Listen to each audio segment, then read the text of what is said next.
নমস্কার, কেমন আছেন সবাই?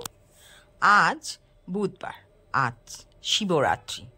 শিবরাত্রি চতুর্দশী শুরু হয়ে গেছে সকাল 9:30 থেকে। তাই আমি আগে বাড়ির পুজোটাই সেরে নেব। এই যে শিব, দুর্গা, গণেশ, পার্বতী, এই মূর্তিটা আমাকে আমার এক ভাই দিয়েছিল। যদিও বা সে আজ আমাদের মধ্যে নেই, আমার বন্ধু ভাই যাই বলুন। এটা হচ্ছে আমার বড় কাছারির ছবি, যেখানে আমি প্রায় যেতাম। এখন আর সময় হয় না বলে যাওয়া হয় না। আর এইটা হচ্ছে কেদারনাথ। যখন কেদারনাথ গেছিলাম তখন ওই কেদারনাথের ছবিটা আনা হয়েছিল। আর এই হচ্ছে আমার শিবলিঙ্গ। শিবলিঙ্গতে দুধ, ঘি, গঙ্গা জল, মধু সব দিয়ে পুজো করলাম। বাবার আজকে শিব চতুর্দশী, কাল ছাড়বে সকাল 8:30টায়। তাই বাবাকে স্নান করিয়ে ধুদ্র ফুল, অপরাজিতা, বেলপাতা, মা মনসার মাথায় একটা জবা ফুল আর আকন্দ ফুলের মালা দিয়ে বাবাকে পুজোটা সেরে নিলাম সকাল সকালে। এদিকে আমার বড় গোপালকেও সাজিয়েছি খুব সুন্দর করে। দেখুন কি ভালো লাগছে না আজকে আমার গোপালকে। এই গোপাল আমার মাসি দিয়েছিল। আর এই ছোট্ট গোপাল, এই গোপালটা আমার এক বান্ধবী দিয়েছিল। রাধাকৃষ্ণকে তো আমি আগেই এনেছিলাম, তারপরে এসেছে আমার দুই গোপাল, বড় গোপাল, ছোট গোপাল। প্রথমে ছিল আমার এই ছবিটা। আজ তাদেরও একটু সুন্দর করে সাজিয়ে নিয়েছি। বাড়ির পুজো সেরে সারাদিন উপোসেই কাটিয়েছি।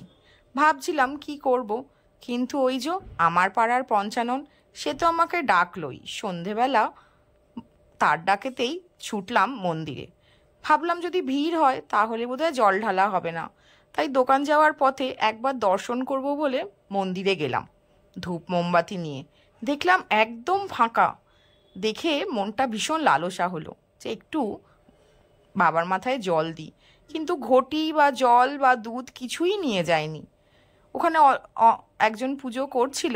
মন্দিরটা একদম ফাঁকা। বাজে এখন সন্ধে 6টা, কিন্তু কেউ আসেনি এখনো জল ঢালতে। অনেকে সকালবেলা ঢেলে চলে গেছে। ব্রাহ্মণ পুরোহিত মশাই বসে আছে। সারা বছর এই ভোলেনাথের পুজো করি আমরা। তো পুরোহিত মশাই বলল, আপনি ধূপ আর মোমবাতি দিয়েই পুজো দিন, বাবা সেটাই নেবে। তারপরে হঠাৎ বাবার কি মনে হলো, পুরোহিত মশাইয়ের কি মনে হলো, আমাকে একটা ঘটি দিল। ঘটি দিতে আমি ওখানে যে মন্দিরের যে কল আছে, সেই কলের জল দিয়েই বাবাকে মন থেকে ডেকে জল দিলাম আর বললাম, আমায় ক্ষমা করে দিও, তোমার জন্য আর দুধ জল, গঙ্গা জল আনা হয়নি। বাবার মাথায় জল ঢেলে যাচ্ছি আমি দোকানের দিকে। সন্ধে হয়ে গেছে আজকে, অনেকটাই দেরি হয়ে গেল দোকান যেতে, পুরোটাই সন্ধে। যাওয়ার পথে আবার সেই হরিসভাটাও দেখলাম বেশ ফাঁকা। আমার কৃষ্ণ আর রাধা, যাকে রোজ নমস্কার করে আমি আমার দোকানের দিকে রওনা দিই।